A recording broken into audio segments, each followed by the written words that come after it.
Olha aqui o que eu acho muito interessante, muito bonito e me chama sempre a atenção. O rio, a água é transparente como a de piscina, não há poluição, não há cheiro.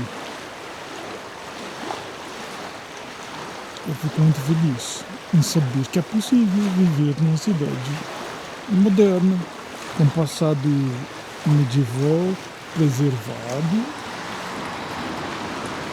com a arquitetura de várias épocas convivendo harmoniosamente e o meio ambiente também sendo respeitado e sem poluição,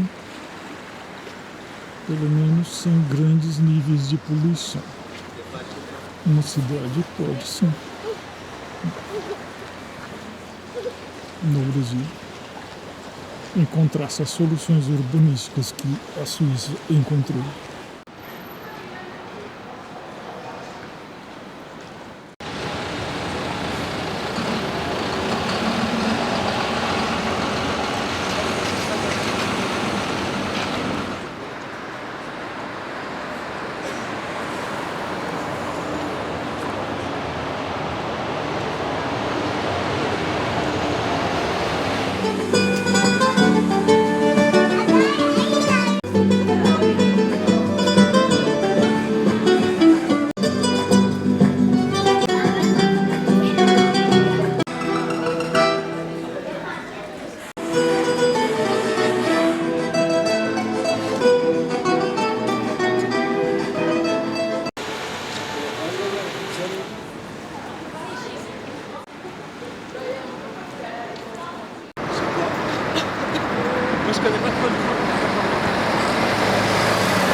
Eu estive aqui ano passado com a minha filha, ela e eu, nós descobrimos que aqui foi a casa onde Jean-Jacques Rousseau se refugiou em Viena. Ali está a data, 1760, deixa eu olhar, 1765, século XVIII, e eu também fui lá na casa dele em Genebra, onde ele morou. Muita gente pensa que o Rousseau é francês, mas ele na verdade é suíço de Genebra. Ele era filho de um relojoeiro, de um pequeno burguês lá de Genebra, mas teve uma vida bem difícil e tumultuada também. Mas ele para mim é importante por causa das obras que ele escreveu, né, como filósofo, importante para a Revolução Francesa, mas não só para isso. Ele também foi importante para a definição de vontade geral da democracia. Então, para mim, o livro que eu mais estudei foi o Contrato Social. Mas depois que eu vim aqui e fui na casa onde ele esteve, refugiado, e lá na casa onde ele morou em Genebra, eu comprei toda a obra dele, até a biografia, as confissões dele, porque eu quero me aprofundar melhor na obra do Rousseau, porque o Jean-Jacques Rousseau, ele me influenciou bastante.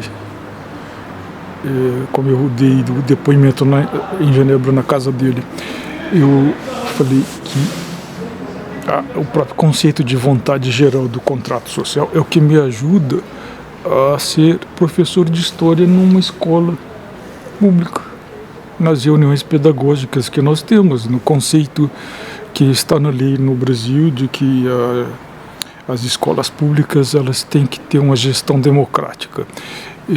Então, Jean-Jacques Rousseau, o contrato social, tem muito a falar sobre isso. O que é uma gestão democrática e o que é o conceito de vontade geral. Vontade geral é difícil de entender, porque parece fácil a palavra vontade geral, né?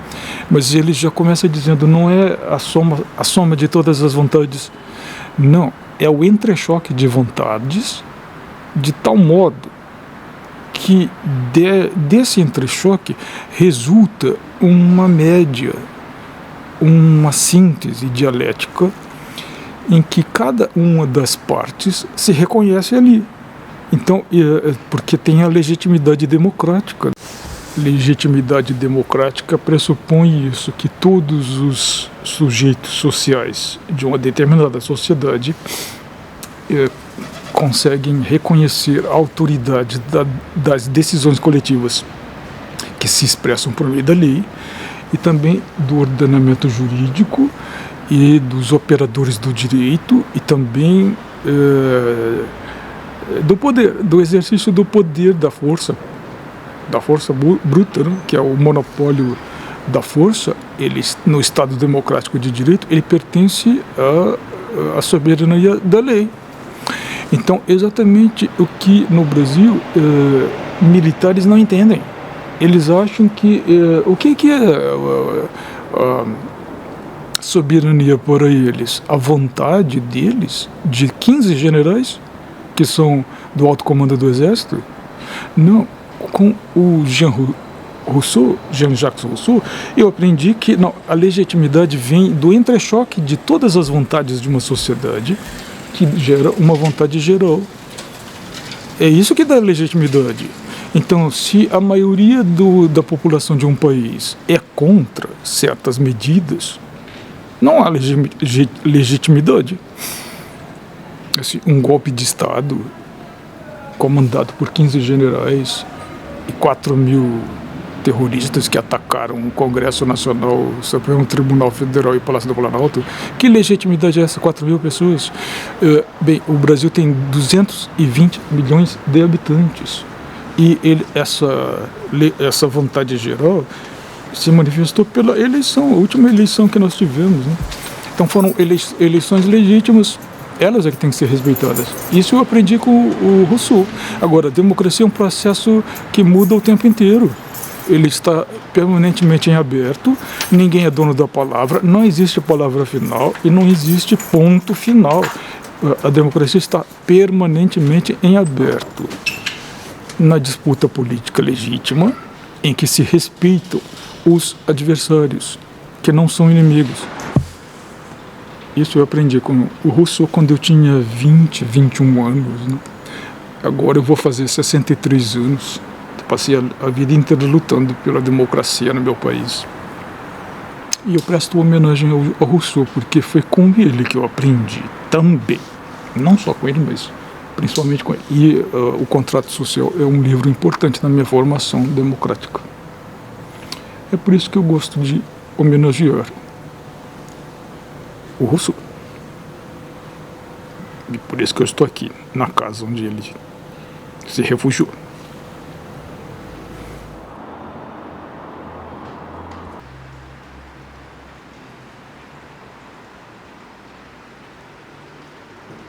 Esse tipo de casa que a gente está vendo aí, ele é a casa típica da Idade Média nesses países de cultura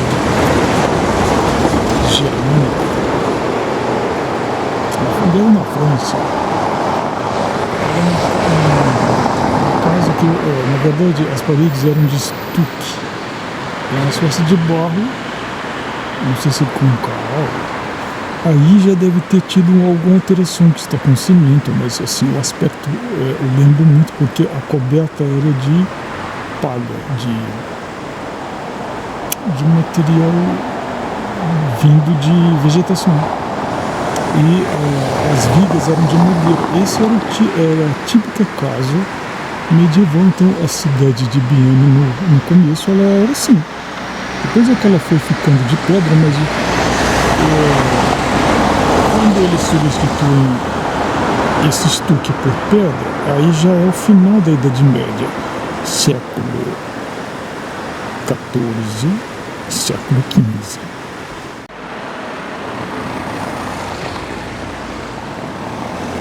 E aqui no chão, na rua, de paralelepípedo, a gente está vendo aqueles pontinhos brancos ali no chão, que são neve e gelo. A água congelou. Os restos da neve não derreteram porque está muito frio ainda, 5 graus negativo. Isso já é mais um meio-dia. Nos telhados ainda vemos os restos da neve. Está 5 graus negativos agora. Aqui a gente vê a mesa do restaurante, a mesa externa, ela está coberta de neve que virou gelo. Acho que talvez seja aquela neve que caiu antes. E ela ficou dura.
Bahá'í Centrum. O Bahá'í, que eu saiba, é uma religião do Irã. Uma religião que é perseguida lá pelos muçulmanos xiitas. E tem um núcleo que é uma religião pacifista. Muito complicado de até entender, porque eles têm muito de fundamentalismo. Não sei se eles têm textos sagrados, mas eles vivem de modo muito sectário. Mas tem um núcleo deles aqui, porque provavelmente estão exilados, né? São muito perseguidos no Irã.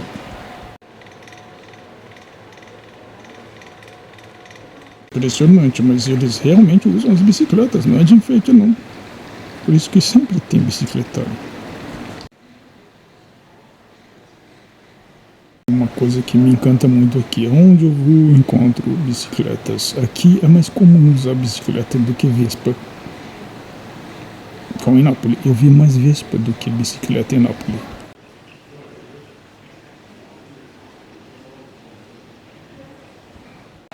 Na verdade, o relógio é da era moderna.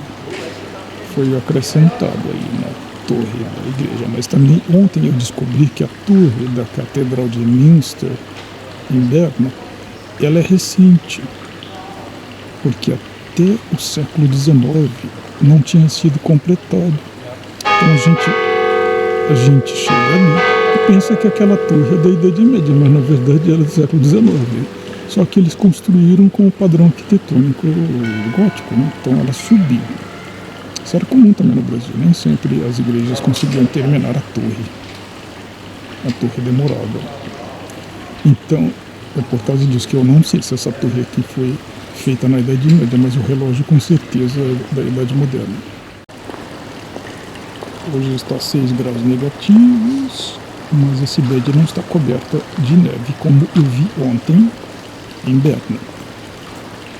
Aqui a neve é mais difícil, nem sempre neve, mas a gente vê restos de neve no telhado e eu vi ali na fonte a água congelada, porque 6 graus abaixo de zero, a água congela.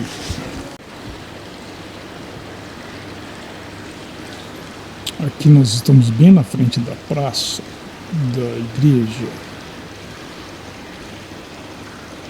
gótica e ela é relativamente grande. por padrão medieval, porque isso aqui é o núcleo medieval da cidade, foi aqui que ela nasceu. Claro que era uma pequena cidade, então ela não ia muito além desse lugar. Comparando com Nápoles, eu acho que as ruas são estreitas, mas elas não têm aquele trânsito de pedestres e vespas. E não me parece tão caótico quanto em Nápoles.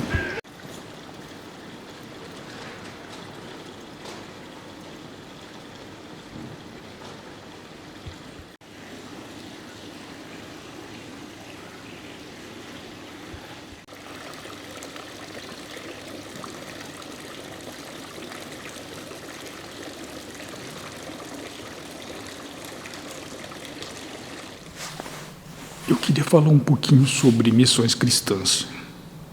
Então, eu estive lá no gueto judaico de Roma e fiz um depoimento de pesquisa. Passei a vida inteira pesquisando e durante 10 anos dei aula de história da igreja. Então, sempre entrei em contato com o judaísmo, estudei o judaísmo atual, as suas várias correntes, e especialmente no Brasil, com aqueles com os quais eu tive contato, direto ou indireto, uma concepção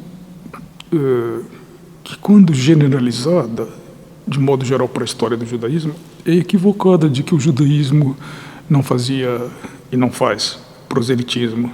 Não é bem assim. 2000 anos atrás, o judaísmo fazia, sim, convertidos e proselitismo. Até a própria palavra prosélitos, né, está no Novo Testamento, dos judeus que faziam prosélitos. Mas, atualmente, também há um grupo, um setor do judaísmo, que nasceu na Europa do Leste, oriental, que são os Hassidim, os santos, Hassid, em hebraico, que são judeus ultra-ortodoxos, mas eles têm algo de pentecostal. Não que eles acreditem no Espírito Santo, porque o judaísmo é completamente avesso a essa ideia de trindade, né, de Deus Pai, Deus Filho e Deus Espírito Santo. Então o judaísmo é monoteísta estrito e não existe o conceito de Espírito Santo. Então não seria o que o pentecostalismo é, mas existe algo ali de alegria de viver, não é, que eles santificam toda a vida, e tem a ver com fundamentalismo, porque eles são fundamentalistas, mas é um fundamentalismo diferente. Ele não está baseado na leitura literal dos textos sagrados da Torá, porque o judaísmo é diferente desse aspecto. O judaísmo não é baseado apenas na leitura da Torá, como o protestantismo é baseado na leitura da Bíblia. A Bíblia cristã é o Antigo Testamento e o Novo Testamento. O judaísmo é a Torá. A Torá são os livros do Pentateuco, teoricamente escritos por Moisés, mas também os profetas e os salmos. Também os históricos. Só que na Tanakh, que é a Bíblia judaica, a ordem não é a mesma do Antigo Testamento dos cristãos, é diferente. Os textos são os mesmos, mas a ordem é diferente e a Tanakh é escrita em hebraico. Mas o judaísmo não está baseado só nisso. O judaísmo está baseado também na tradição oral e nos comentários dos rabinos através dos séculos, que estão registrados no Talmud. Então, é diferente, né? Os Hassidim, eles fazem proselitismo, conversão, mas o foco deles é converter pessoas que são descendentes de judeus para voltarem a praticar o judaísmo. Esse é o principal foco, mas eles também aceitam, com muita dificuldade, mas eles aceitam não-judeus se converterem. O meu primeiro documentário, que eu tentei que fosse o primeiro documentário, foi exatamente numa família de Hassidim, não exatamente Hassidim, mas eles eram ligados a uma sinagoga Hassidim, Hassid em São Paulo. E, na verdade, eles eram do Maranhão, eram bem brasileiros. E eu fui investigando através das aparências, porque eles guardavam o sábado, usavam kippá, comiam o pão que vinha de Jerusalém, na Páscoa, né? No Pessa. Eles aparentemente tinham a guarda dos costumes judaicos, mas quando eu fui descobrindo, eu descobri que, no fundo, na verdade, o pai, o patriarca da família, era antes adventista do sétimo dia, mas ele tinha a convicção de que o antepassado dele era judeu, que tinha sido enterrado de acordo com os ritos judaicos lá no Maranhão, o que, em tese, poderia ser verdade, né? Porque o Brasil recebeu muitos cristãos novos que eram judeus convertidos à força ao catolicismo e que se refugiaram no Brasil por causa da dura perseguição que a Igreja Católica fez aos cristãos novos, acusando-os de continuarem praticando o judaísmo, prendendo-os, torturando-os, queimando-os na fogueira. Então faz parte da história do meu país. Eu mesmo sou descendente desses judeus convertidos à força, dos judeus sefarditas que havia na Península Ibérica, mas também na Itália. E eu sei que no Brasil tem uma corrente forte, né? Até ficou moda, que eu não gosto muito disso, um modismo. Todo mundo se diz descendente de judeus e eles abandonam o cristianismo e voltam a praticar uma coisa que, na verdade, não é nem judaísmo nem cristianismo. Eles chamam cristianismo messiânico, que é o cristianismo vivido com os costumes judaicos, mas em tese seriam os costumes judaicos do primeiro século, mas na prática eles usam os costumes judaicos que foram desenvolvidos posteriormente. Eles usam o kippá. O kippá é um tipo de chapéuzinho minúsculo que os católicos chamam de solideu. Eles chamam aquilo de kippá, mas aquilo é recente na história, porque 2000 anos atrás não havia, era maior. Era algo novo na história. Então, o kippá não é um costume de 2000 anos atrás, é algo novo. Porque o princípio não é o formato do chapéu. O princípio é cobrir a cabeça, em sinal de reverência a Deus. E isso foi mudando de acordo com os costumes, com a moda. Provavelmente aqui está o registro de missões que esta igreja mantém na África. As missões das igrejas variam muito, depende da igreja, depende da teologia que dá fundamentação a essas missões.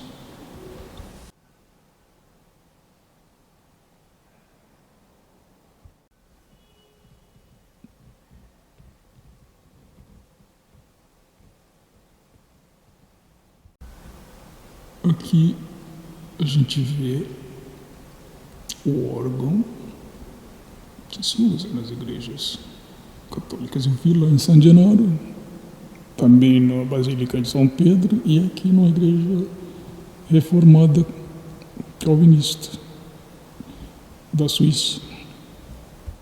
Na própria arquitetura da igreja, a gente vê um diferencial da teologia protestante face à católica.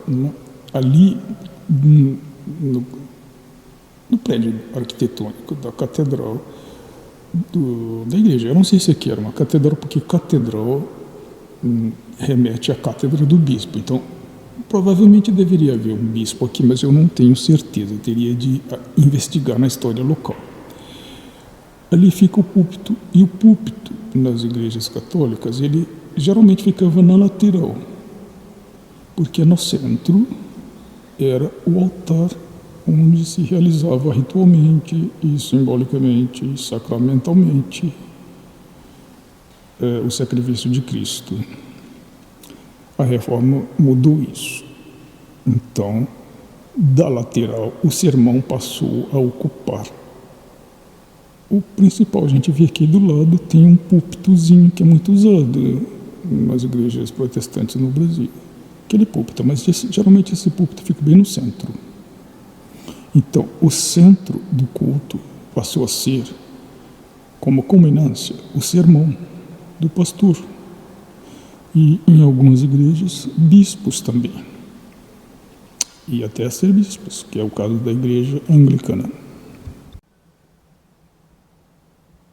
Bem ali no centro, nós temos a crucificação de Cristo. Ele permanece ali. Ninguém quebrou. Não tiraram. Não sei se esse é o original, mas ele está ali como estava na Idade Média. Ou passagens das Escrituras Sagradas. Nestes vitrais ficavam retratados a vida dos santos.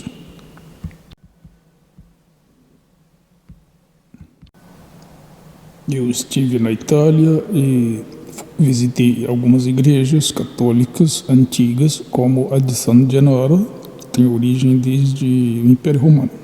E também fui no Vaticano, na Basílica de São Pedro, que também tem origem no túmulo de Pedro. E uma coisa que eu não gostava muito é que sempre vinha alguém para pedir para eu tirar a boina. Bem, aqui eu estou sozinho, mas a igreja está aberta. Ela, na verdade, tem um mecanismo automático, que quando a gente se aproxima, a porta se abre. A diferença está aqui no altar, entre o protestantismo e o catolicismo, né? Porque nós vemos ali em cima do altar uma mesa, na verdade. Porque numa igreja protestante não se realiza o sacrifício ritual de Cristo, que é a missa. Se realiza um ofício de adoração a Deus e de leitura dos textos sacros. Então a gente vê ali uma Bíblia. Nós não vemos santos, mas nós vemos os elementos ainda da estética cristã, como estão ali retratados no vitral. Esse é um vitral que eu não tenho certeza, teria de investigar, mas ele remete à Idade Média. Eu também estive aqui ano passado e eu reparei alguns detalhes que eu conhecia teoricamente, mas eu não tinha visto ainda dentro de uma igreja reformada que foi construída no período medieval. Ela é do gótico tardio.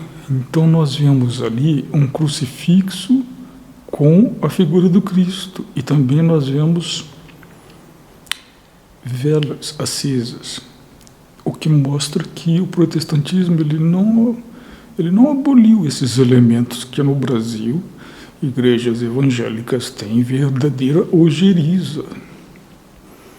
Aqui se usa. E também é uma igreja que não foi demolida. Uma igreja que originalmente era católica. Agora é uma igreja reformada, calvinista.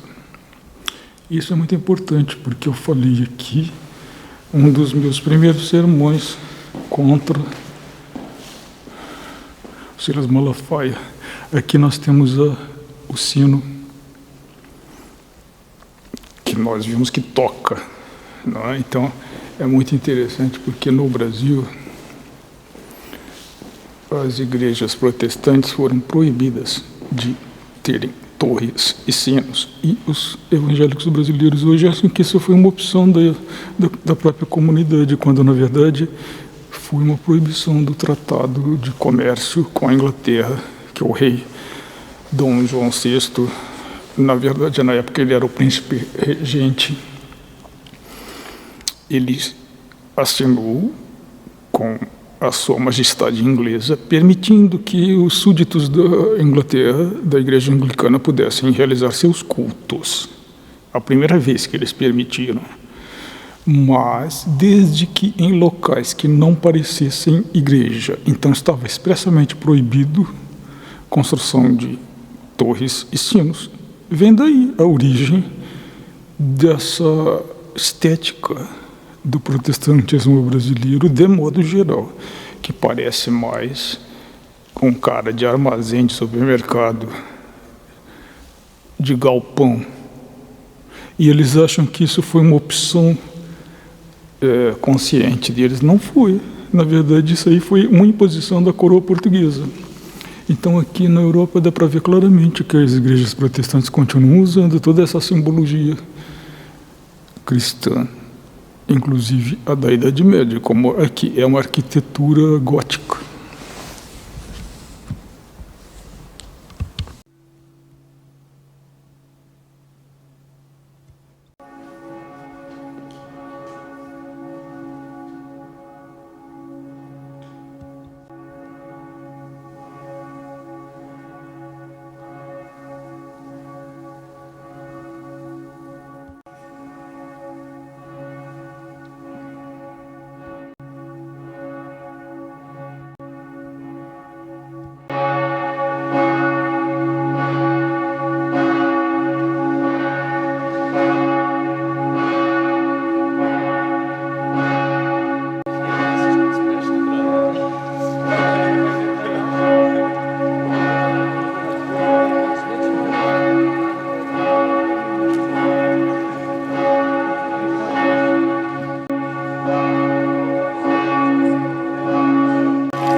Cena da igreja de Viena, igreja reformada.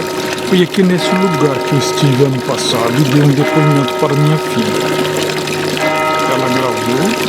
Aliás, o primeiro contato que eu tive com uma cidade de origem medieval, porque no Brasil o mais longe que nós conseguimos ir na história europeia. Porque o Brasil faz parte dessa história europeia, porque foi colônia de Portugal, que é um país europeu. Então, esse referencial europeu faz parte também da nossa história. Hoje, a diferença é que a gente inclui outros referenciais, né, dos povos originários, por exemplo, que estão ali no meu país há milênios. Mas eu falo uma língua que é europeia, é a língua portuguesa. E o mais antigo que a gente pode vir nesse referencial europeu colonizador no meu país é o Brasil colônia, que é já a Idade Moderna. E, portanto, logo depois da Idade Média. Então, foi importante para mim ter contato com essa realidade medieval. Aqui eu estou numa cidade medieval que me ensina muitas coisas, entre elas que essa cidade, este país, cuida bem do seu patrimônio histórico.